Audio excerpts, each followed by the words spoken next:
तव कथामृतं तप्तजीवनं कविभिरीरितं कल्मषापहं श्रवणमंगलं श्रीमदाततं भुवि गृह्णन्ति ये भूरिदा जनाः।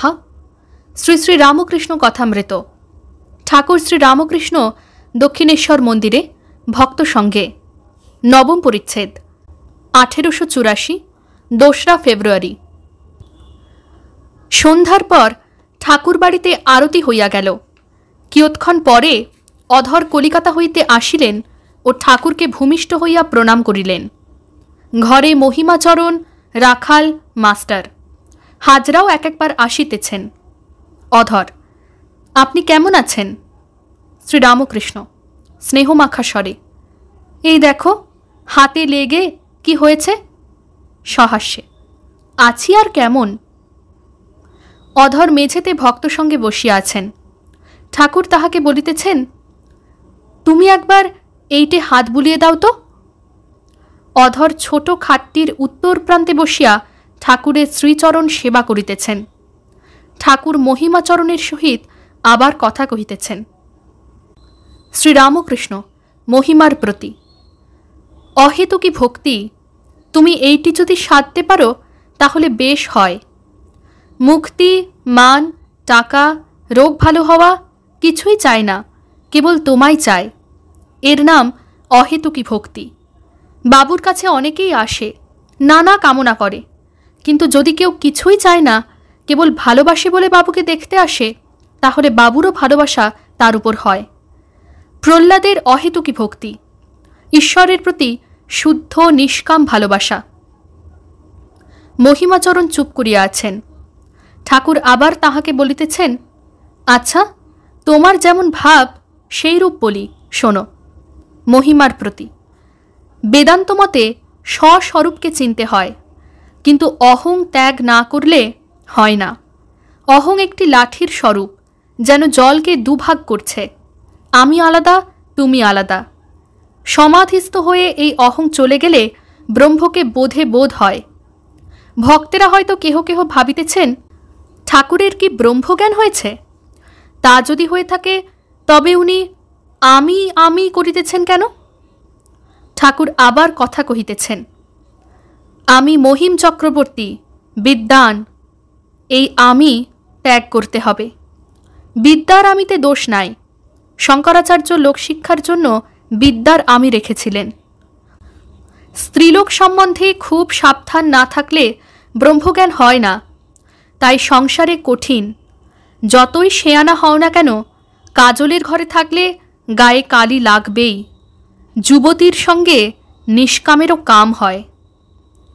তবে জ্ঞানীর পক্ষে স্বদ্বারায় কখনো কখনো গমন দোষের নয়। যেমন মলমূত্র ত্যাগ, তেমনি রেতঃ ত্যাগ। পায়খানা আর মনে নাই। আধা ছানার মন্ডা কখনো বা খেলে? মহিমার হাস্য। সংসারীর পক্ষে তত দোষের নয়, সন্ন্যাসীর পক্ষে খুব দোষের।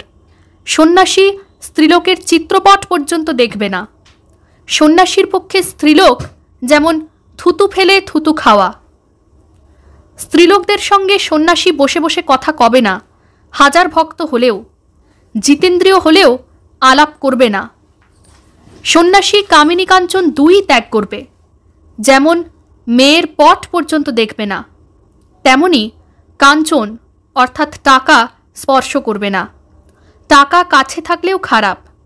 হিসাব, দুশ্চিন্তা, টাকার অহংকার, লোকের উপর ক্রোধ কাছে থাকলে এই সব এসে পড়ে। সূর্য দেখা যাচ্ছিল, মেঘ এসে সব ঢেকে দিলে।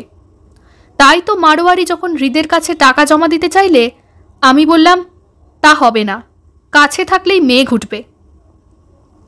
সন্ন্যাসীর এ কঠিন নিয়ম কেন? তার নিজের মঙ্গলের জন্যও বটে, আর লোকশিক্ষার জন্য। সন্ন্যাসী যদিও নিজে নির্লিপ্ত হয়, জিতেন্দ্রিয় হয়, তবু লোকশিক্ষার জন্য কামিনী কাঞ্চন এই রূপে ত্যাগ করবে।